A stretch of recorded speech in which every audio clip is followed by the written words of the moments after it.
and welcome to episode 4 of After the Hack.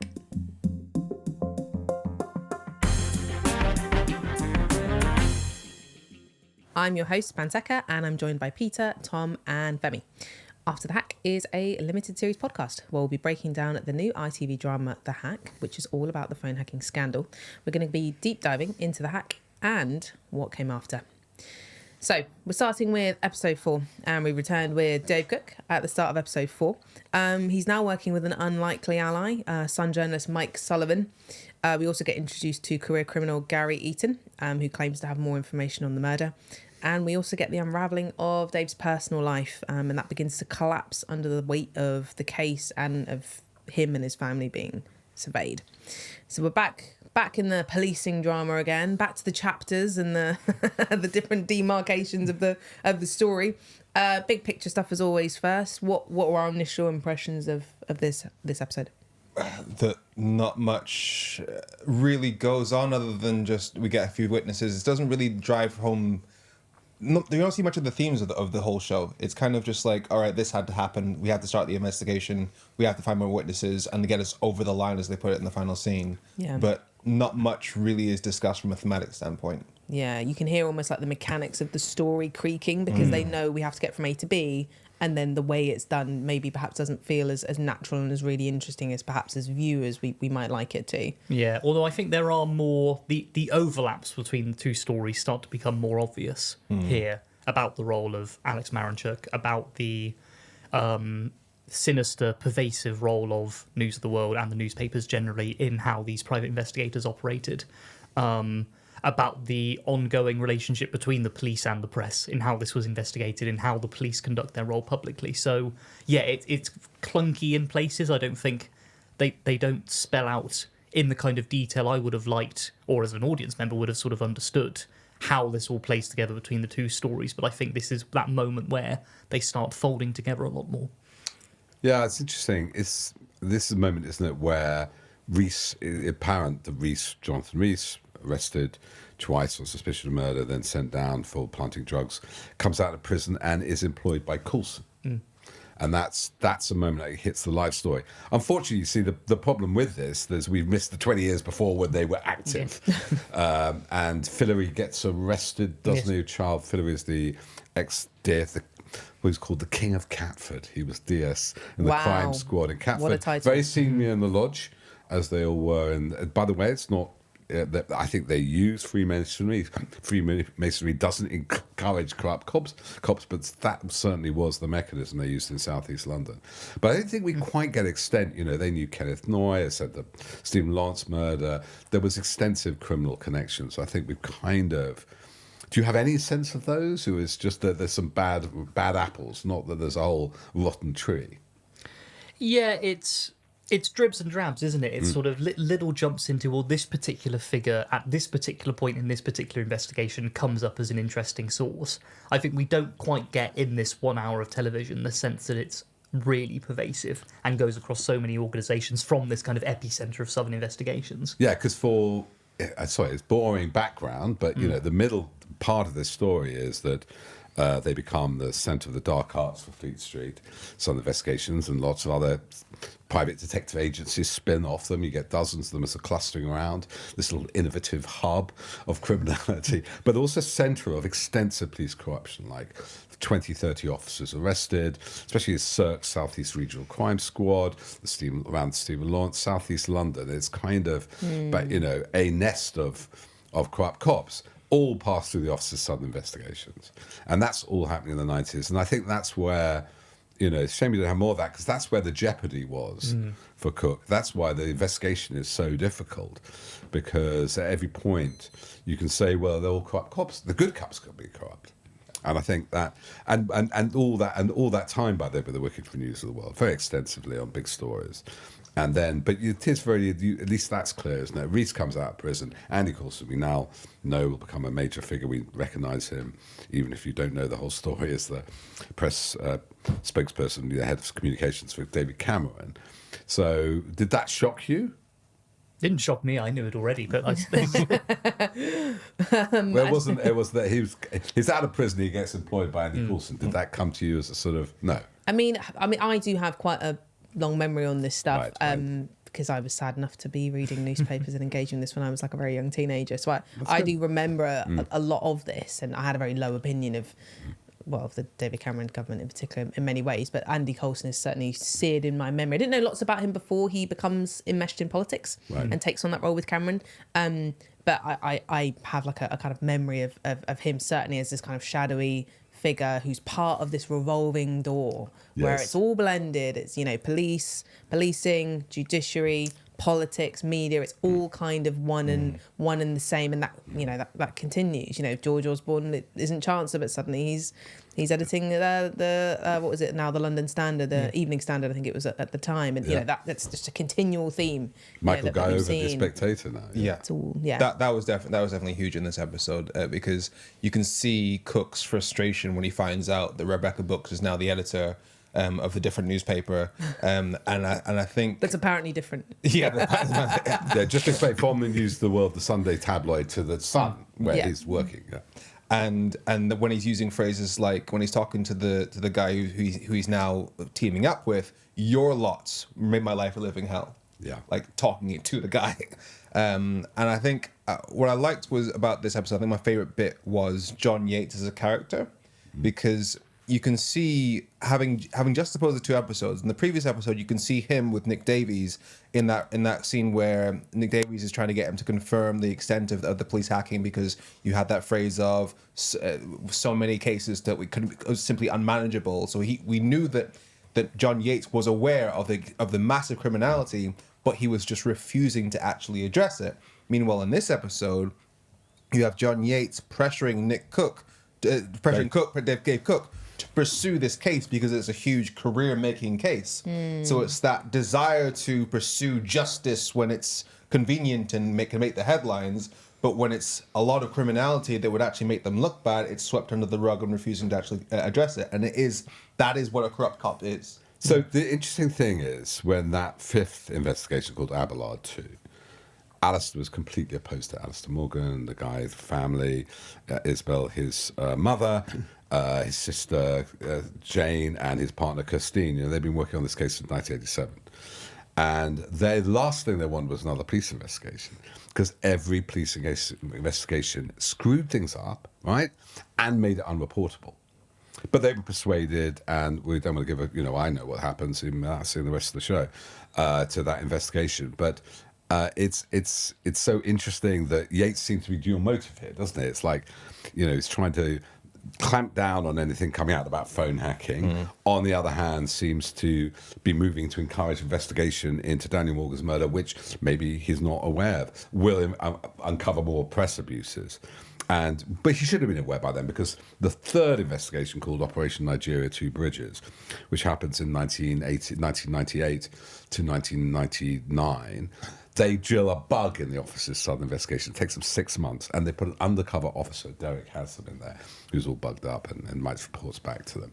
And they discover Commissioner Bob Quick, 40 news crimes, because you could hear them on the phone. There's a great phone conversation with Gary Jones. So I just have to give this lovely bit of detail. So they have these intercepts, and they're recording all their conversations, and they're just into every dirty crime you can imagine. And some of that's underworld, a lot of corrupt cops, but also media. And there's Gary Jones, who's under Piers Morgan, has taken over to the Mirror as the crime editor. He was a crime editor he was under Piers Morgan, and he takes over the Mirror, and he's using Southern investigations. And he's going, and Gary Jones is going, well, we need proper invoices for this money. You've got detail. I'm not going to give you proper, because everything what we're doing is illegal. Right? That's on tape. Gary Jones, nothing is done about that. Gary Jones then ends up, years later, as editor of the Express.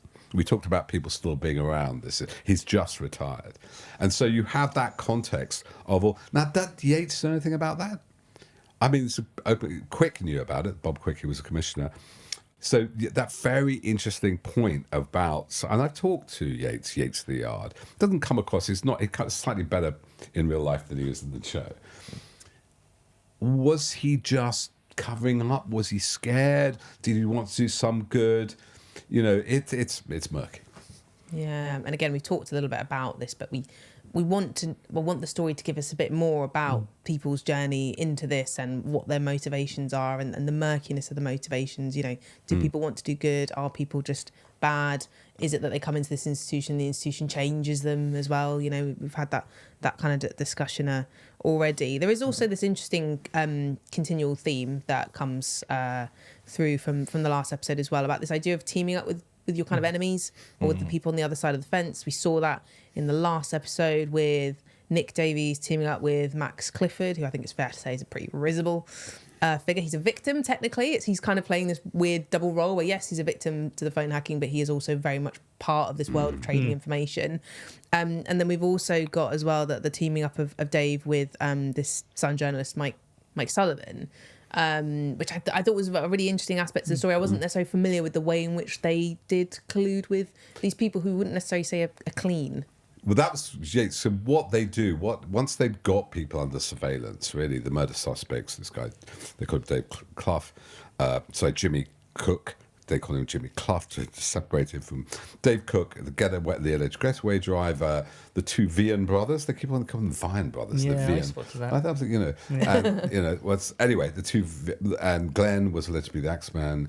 And Gary, drug dealer, banged up multiple times, alleged to be helped set it up. Jonathan Rees, last person to see him in his life, and Sid Fillery interfering with the investigation. He was one of the investigating officers, and you know that sense of that, you know, Cook's facing all this sort of darkness.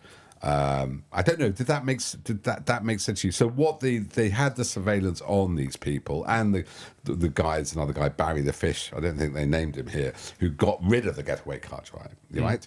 So all the vulnerable people, and what they do is bug them up and then set a trigger out. The initial trigger in 1999, the third investigation, was in the Telegraph, but they reckon to get all these people are going to read the Sun, so get the trigger warning. And so they something went in the Sun about reopening the investigation award. There was a whole thing about Daniel's car used in 1999 had disappeared, and they get this out there, and then they're just waiting for everybody to call each other. So, but was that clear that there was a story in the Sun that got everybody going? Was that clear to you?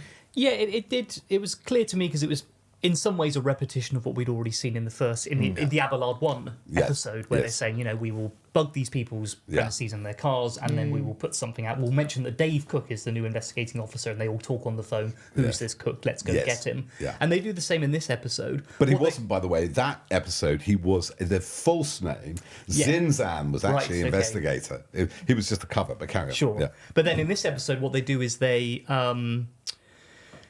introduce the supergrasses as well, or what we'd call supergrasses, sort of witnesses who agree to give everything they know in exchange for protection from crimes or things they've been accused of, or lenient police sentences. And I mean, you will know the details of who's who and, you know, what they agreed to, what they didn't agree to, how that progressed over time. But that's obviously, that seemed like a big step in their investigation, where they thought, you know, the first Abelard failed, we couldn't get the information we needed. This time around, these people will be the ones to crack it open. Is that really how it played out? Yeah, I mean, it was the Jimmy Ward, a prisoner who, you know, started. I know all about the Daniel Morgan murder, and you know, this is before we now have these. They have these very tight rules on witness handling, and it was in that murky time before they'd worked out. Actually, you need a cleanser. You've got to make sure you don't coach the witness. Yeah. The witness has to give up all their crimes, and in the case of Gary Eaton, who turns up with long hair, you know, he's got to give up 70,000, right? But it was a very complicated time, and as you'll see, this plays out with Cook getting too close. And there is that opening scene, and he said, I want to know about the brothers, right? Because that's a pretty, and it sounds like he's coaching him. It's like planting him in there. So it's very, very difficult supergrass evidence. And the problem is, it's like whistleblowers. They've got something to hide. You know, well, they've done bad stuff. Yeah. And a bit like that world of fear around celebrities and the targets of the tabloids, there is this wariness to come forward, because it's like, you know, what's in it for me? Oh, you know, something bad will happen. So they are very related, those two processes. But again, Femi, you brought this up a lot in other episodes, is about around the hacking investigation, Nick Davies having to use unethical or murky tactics to get things to evolve in his favour. We have the police doing this as well, where they're sort of bargaining or pressuring these super grass witnesses and saying, if you want to get out of this particular pickle that you're in, you should really cooperate with us. And we have this moment where the police, they confect, well, they instigate this police raid on this woman's premises in order to get her to cooperate, having already talked with her and her saying, I'm not comfortable about it, don't talk to me again. They then do this police raid as a way of pressuring her, saying, we can do much worse than this, are you going to cooperate? And I think the conversation that hasn't yet been had, and I hope it's had in the future episodes, is like, we have a hacking scandal where the whole premise of it is people that are using essentially bugs to find information on people's voicemails, on their emails, and that is exactly the modus operandi of the police. They are bugging all these people who they haven't convicted of a crime, and so the question is, why is one clearly treated as evil and the other one treated as okay? Well, there's one thing is a warrant. Well, Right, so you're going to get a warrant to bug, and it's a very good point about surveillance at that time. Very interesting. It won't be in this because it's only coming out in court now over the allegations around the Mail, that the police following the Lawrence family would then leak stuff back to Southern Investigations, who sell it to the press. So you got this kind of collusion between police surveillance and press surveillance. I mean, but the thing is, they put back. Yeah, the difference is that it does go through a judicial system. So, a judge has to approve the placing of that bug. There's got to be sufficient probable cause. And that's difficult as a viewer, because especially when you see that second episode open with Cook being arrested. Yeah. I didn't know I haven't until right now. Were all those? Did they all have warrants for all the stuff they did? Like it wasn't clear to the viewer, for me as a viewer watching it for the first time. Yeah. Was part of the arrest the fact that he was party to all these bugs? It wasn't clear. I won't tell you why he gets arrested. I know in real life. I don't know how they do it in the show. And I think this is where the show does tap into the sort of modern zeitgeist a little bit as well, because we're having more conversations about surveillance and the idea of state surveillance, the idea of a collusion between private interests and state surveillance. Keir Starmer wants to roll out digital ID cards. What will our state do with that information? Will that information be in the hands of American tech barons, who we're also cozying up to? So that there is something quite prescient, I think, about a lot of the questions and sort of morality that the show is raising about information, who holds it and how they get to use it. It's very astute. Yeah, it's kind of information warfare. We have it when I worked with Carol Cowell, the Cambridge Analytica scandal. That Cambridge Analytica was set up just as I was sitting in the phone hacking trial. I discovered that with Chris Wiley and Steve Bannon. Discovered that many years later, of course. But and what I realised, I still think people are watching this phone hacking, going, "We can do it better. Let's do it digitally. Yeah, let's do it with, with Palantir, as you say, coming in, Allison and Oracle, all this sort of sense. Where's the boundaries between the feminist point? One has a warrant, one's completely legal because it's done by News of the World. Where are the boundaries between the state and private actors? And in that world, we don't really see the hinted at in Southeast London. A complete revolving doors, ex-corrupt cops. First thing to do, Hanrahan, Leighton is corrupt. Well, Leighton leaves under a bit of a shadow. There's a guy called John Ross, gets off corruption charges, immediately starts working for the tabloids and sets up a private agent. His, and his brother, the guy who buys his wine bars, the Brinks Mac gold launderer. It's just extraordinary, the move from private to public. And we're getting it now with data. Yeah. And there's a discussion to be had. Yes, there's a difference between having a warrant versus the press doing what they want.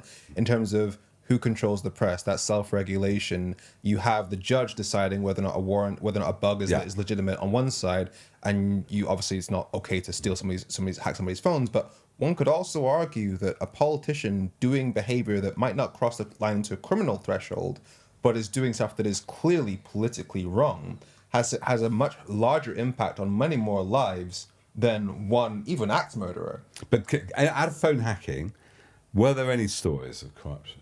Not really. David Blunt. It was the defence they tried to use after it had all come out was to say, yes, it might be illegal, but we were doing it in the public interest because all these celebrities were flashing their lives around. They wanted to be in the public eye. This was simply a way we could get more information that was in the public interest. So they were very much the news industry's own defence of phone hacking once it had been exposed was exactly on that boundary you're talking about, where they were saying, well, why is it okay if the police can get warrants to surveil people's homes. We're doing it in the public interest. We're journalists, we're newspapers, we're exposing the truth. Who are you to say that this is unethical or wrong when we're doing it to expose What did Paul wrongdoing? McMullen say? Privacy is for pedos. Privacy is for pedos. Yeah.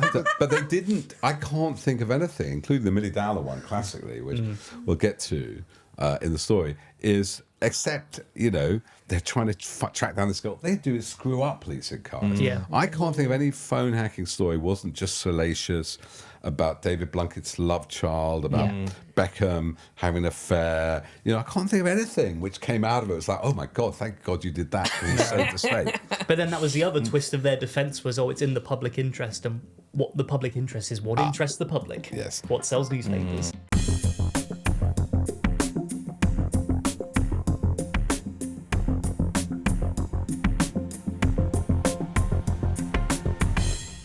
One of the things that's going on now, and I always associate it with this moment, is they wanted to leave the European Charter on Human Rights and disincorporate European law because is it Article 8 privacy?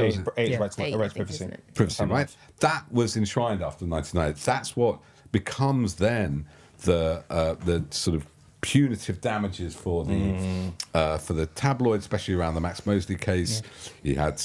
He had BDSM sex, not illegal, private matter, it wasn't Nazi. And you have this principle, which they hate the idea of privacy, is that actually, you have rights not people to know your private life. That's... Which is a threat to Germans their business model, isn't it? Yeah, that was their business model. Yeah. And they really pissed off they can't just do that anymore. So it's not defamation. It becomes data protection is a big one, but the other one is privacy becomes then the major way they're closed down. Whereas the Elton John case was defamation about it. But Russell Grant, who's the TV presenter who they filmed dying of AIDS and they photographed him in hospital. Right, and there's a PCC investigation, but there's no damages because we didn't really institute privacy at that point. I mean, there's a lot of new characters that keep being introduced.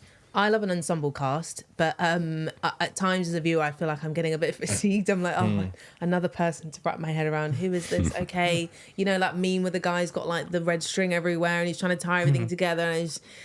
So I don't know if this series it's becoming too much. On the one hand, we've talked a lot about how they haven't introduced enough people, but at the same time, as a viewer, it's also becoming a bit all encompassing as well, and it feels like work to try and tie this all together. Like I said, like having one episode which you could fit an entire season of Line of Duty into makes it really, really complicated. Like we've been through four episodes and we've got probably the same level of cast as Game of Thrones. Like, what are we doing? Yeah. But we do, at least in this episode 4, we see the Morgans. Briefly, Briefly. And we don't see Kirstine, who's the key partner, Alistair. And we see him basically being told they're going to reopen the next investigation. He's a bit sceptical about it. And it's played by Phil Daniels, who the actor. Looks a little bit like Alistair. Not like Alistair. He's obviously over the years become a good friend of mine. Yeah, and they are, if you're looking for your Mr. Bates in the post office, that's close to Mr. Bates. Yeah, because that's the thing we've said about the other episodes is there's been an absence of who has been affected by this. Is it that the heroes are the victims, or are there people who are really being affected by this? And I think this is the first, and as you say, it's only very brief and it doesn't go into, you don't have the character of Alistair saying, I've surrendered my life to investigate this myself for 30 years because of so many failures. And that isn't present. But... And that's the annoying thing, for him, and he's reserving his comment to seeing the whole show, though he was shown a screening, he didn't sit through all of it, is that none of this would have happened without the family. Right, so they push only because Alistair's there and notices all the anomalies and then goes to Philly and then Philly has to get him out of town. Is the initial murder not covered up very, very effectively? Then they have that murder inquiry incident. Then they have a second one thanks to the family that's shut down. Then they push to have a third one, right? And that exposes only because of Alistair pushing all this time and his mother and his sister and Kirstine that you get anywhere near these press abuses because it's all in that third investigation. The police begin to realise what's going on here. And so I think, it is a bit unfortunate you see just this sad man, passive man at the end of a police kind of, inquiry, rather than the police were dragged to the European Court of Human Rights. They were all that time, they were still the commissioner, they saw Hazel Blears, they're lobbying Blunkett, they were, to get a judicial inquiry. I mean, that's going on since 1987, but it was coming to a head when New Labour came in, especially around the Stephen Lawrence, the Macpherson inquiry. So it's just like seeing something from the wrong end of the telescope. Yes. Yeah. No, that's been my feeling of a lot of this series is through the wrong end of the telescope. It's focusing on the wrong things and making big things small and small things big. Yes, exactly. But I thought what I was interested and intrigued in this episode was there's mention or discussion on the motivation for the murder of Daniel Morgan. And in this episode, they mention there may have been some dispute over a girlfriend or a partner between Jonathan Rhys and Daniel Morgan. I know from having read your book that there's also an account of some robbery that Daniel Morgan may have known about and was potentially going to try and sell it to the News of the World, and there's maybe a connection there. I wonder if you could fill us in on... How long have you got? Okay, so the two, and this deliberately, still get it today, there's a guy called Goggins who works for Rhys basically putting these multi false red herrings. It's like a sea of red herrings. Because what you both have with Rhys, who was a police groupie, that was Daniel's partner, Jonathan Rhys, business partner, was that, you know, he loved all this police stuff, and they were private detectives, so they knew how to muddy the waters. Then his mate, who takes over as part of the Daniel Morgan investigation, takes Daniel's job, and according to witnesses in the inquest, was always planning to do that once Daniel had been murdered. He's a detective, he's the king of Catford. He knows how to screw up a crime scene. The crime scene's completely screwed when Daniel's murdered. Papers go missing. It's just so. Of the motives, and we've been through this so many times, I mean, I've spent obviously many years looking at this. There's one that there was a bit of moonlighting where Rhys, it's not in the, is it in the show? Is it? No, it's Well, not. I think I was interested because in the show they mentioned the potential girlfriend, and I think, okay, this is going to be where they have multiple characters suggesting multiple motives, which was how difficult it was to investigate. But I think they only mention, and they suggest this is almost the conclusive So motivation. this is a contract killing, right? It's done quietly. He's organised. The second night he goes to the pub, he pubs out the back. He never parks out the back. He loved his car. He told Alistair. And so there's something going on here to set up they're meeting a third party. Jonathan Rhys Daniel was having an affair with a woman called Margaret Harrison, kind of on-off affair, who Rhys was fond of, is now still lives with, right? That's there. There's also a Belmont auction where they're moonlighting some cops and some investigations in the Vian brothers, and this 18 grand goes missing a year before from a cash in transit, which Alistair's Daniel's really annoyed about because they shouldn't do that. Rhys is mugged suspiciously on the way home. So none of that is enough to kill somebody. And we know, you saw, I think we'll get soon, you know, how much people were paid, alleged to be paid for this murder. The only thing that makes sense is this other element that there was this huge story of police corruption he was going to sell to the press. And that's where you get the intersection. He knew Alistair Campbell. I've talked to Alistair Campbell about, he was a journalist at the Mirror. He can't remember. That's the phase when Alistair was very drunk. He worked with Private Eye, worked with Panorama against the far right. So it's the beginning of that media, as Gordon Brown called it, the criminal nexus. Media nexus, right? So, and when you look at the stakes and the element of cover-up and the death of another, they won't touch here, we will. It's in the podcast of another, his friend, Taffy Holmes, also dies violently that summer. It is something to do with police corruption, and there's allegations of a huge £100 million cocaine import from Miami, overseen by cops and customs officials. And Daniel is seen in various newsrooms trying to sell that. And rather than the story coming out, he's killed, and those newsrooms work with his replacement. It's just stories within stories within there's... But it's the criminal media nexus there, straight from the beginning. So, yeah, and it's so difficult to tell the story. I think we finally got away. When I first met Alistair, I remember going to an event with Andy Burnham, who was 2014. Andy Burnham was very big on Hillsborough, obviously still due to Candle. That law is now, the Hillsborough law is now enshrined. He's big on Orgrave, big on this. And he said Daniel Morgan fits in this pattern of late 20th century, last quarter of the 20th century, where there's a media police cover-up. The three are involved. And he's very... But when Alistair started telling the story, right? Half an hour gone, he'd gone on the first day. These stories are difficult to tell.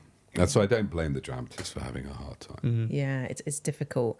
I can't remember if it's this episode or the previous one, but I feel like we keep getting just sort of glimpses of Murdoch's face. Yeah, it was the previous one. There was cartoons, like little cartoons that were not really there, but like just inserted of him like dodging bullets or yeah. Yeah. Is there not a scene where he's sitting with Rebecca Brooks as well? And we see him sat down. There was that. He doesn't say anything. Doesn't say anything. It's just like zooms in on his face. So he's sort of like there, like Damocles' sword over the story, but we haven't really been introduced to him. Do we think that's a good thing? Are we happy about that? I'm not sure. I don't know how much the writers think they can rely on the audience's knowledge of Rupert Murdoch as a figure.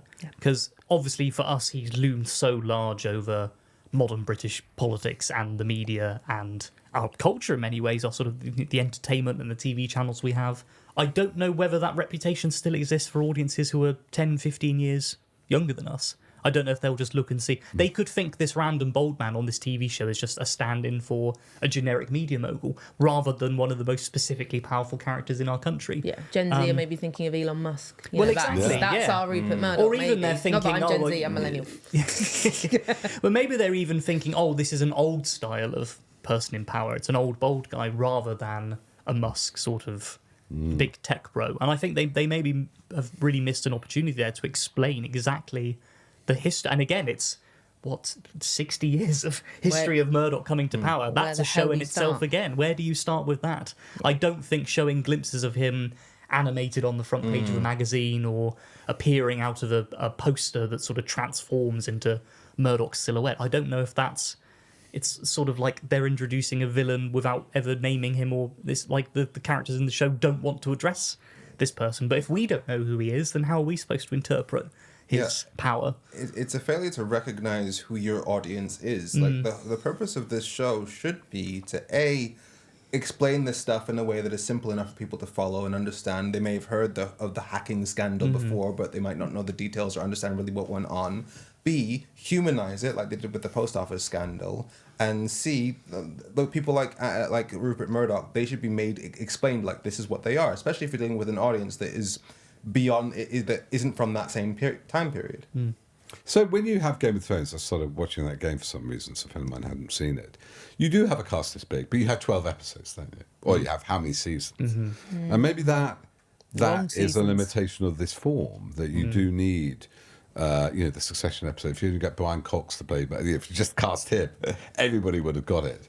So this in reality has so many dimensions.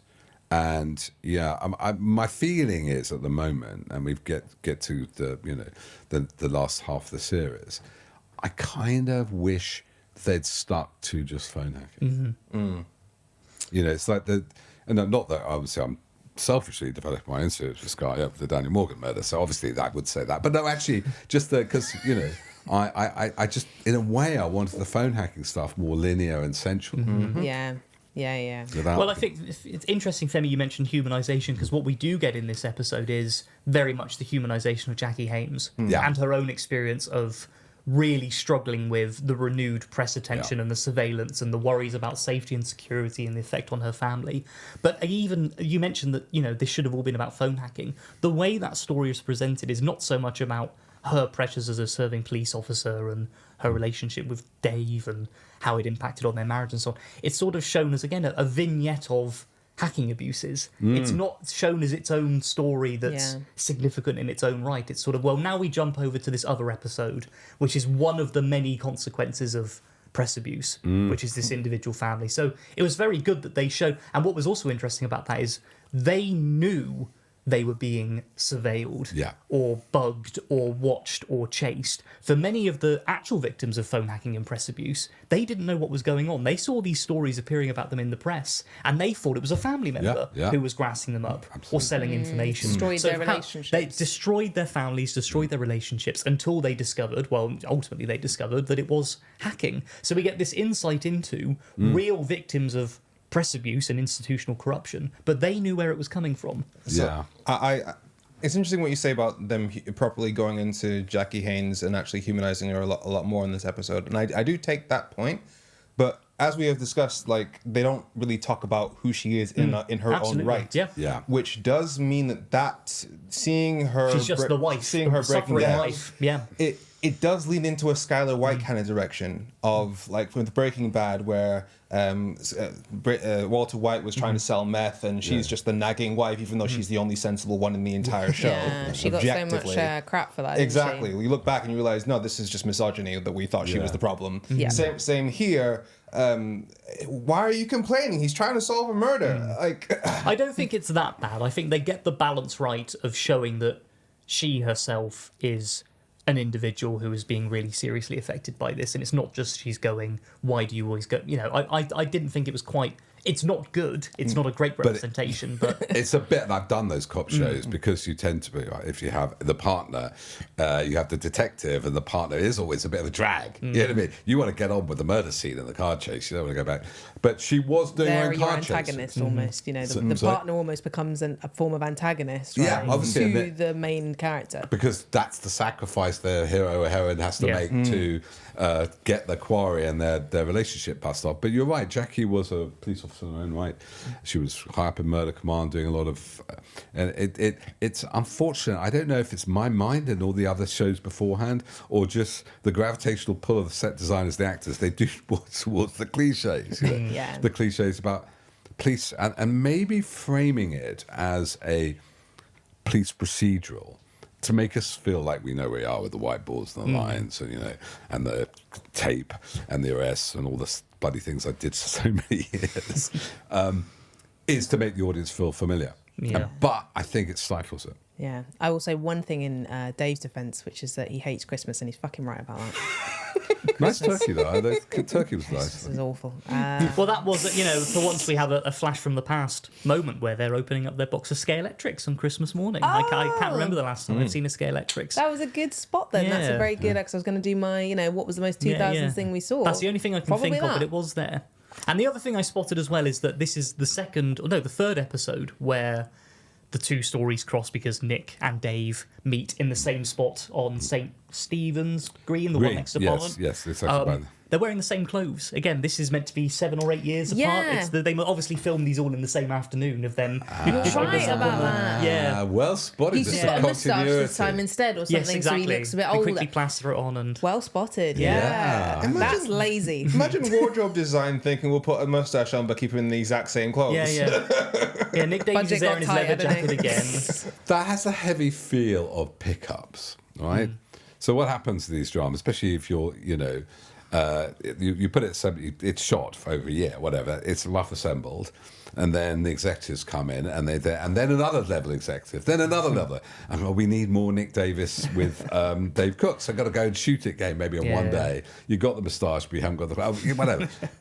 It's, you know, the role of interference in British television from the executive level is very high, unlike American system I've worked out, where there's a lot of autonomy. And you have these big writers' rooms. Big writers' rooms, they're executive producers of their own show. They're not just, so you can't just tell them what to do. Remember somebody talking about this, and I think it was on TikTok, about when you can tell that something's been interfered with. Like there was an advert for some sort of sandwich, and the tagline was "succumb to the breadcrumb." And it's like, someone's clearly interfered with that, because it should obviously be succumb to the crumb. Like, obviously. We're kind of past we just got past the halfway point through the whole series. There's often a bit of a sort of natural lull. I think that's where often where stories are quite vulnerable, is that middle point, because the midsection is the bit where the writer's like, fuck, how do we get this together? Do we know how it ends and we know how it starts? What does the middle look like? So you were kind of past that halfway point now. Looking forwards, this might be a difficult question for you to answer, Peter, as you've already seen the rest of the series. But do we have any hopes and dreams? Anything we're hopeful about seeing in the kind of coming episodes, or the next episode even?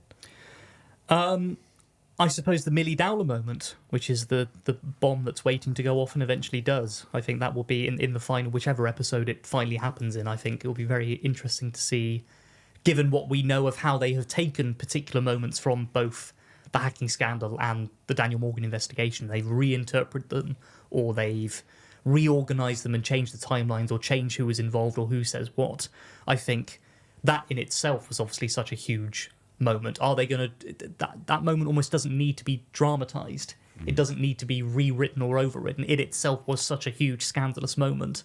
How they present that and how that feeds into whatever is happening in the that particular episode, I'm very interested to see. Yeah, I want to see human beings, normal, everyday human beings, crying. That's what I want to see. Actual, real, raw human emotion that isn't coming from a politician, from a journalist, or from somebody that most people don't fully connect with. I want to see the human side of this. Yeah, it's probably because in both cases, our two heroes are at work. And they have to inject trouble at home, trouble at mill, falling out friendships, Nick not picking his kids up and his background as beaten up, abused by his mother. And I think you're right, that emotion. I don't want to say more because I have unfortunately seen it. I just binged it. Sorry, guys. Sorry. No. So I'm not innocent. I think it's worth there is a lull here. I think it speeds up. Okay. What I would say, though, is that what's so interesting, if only we spent more time with the bad guys, right? They knew, and this is Will Lewis, now managing editor of the Washington Post. This is Greenberg is now dead, but it's obviously Rebecca. It's Les Hinton's gone by now. Rupert Murdoch scoping it out. Right, what happens next? Let's delete a lot of 20 million emails. And then they're looking for, and Nick writes about this rather well I think it's in the first version of Hack Attack, is they're waiting for something to go mainstream.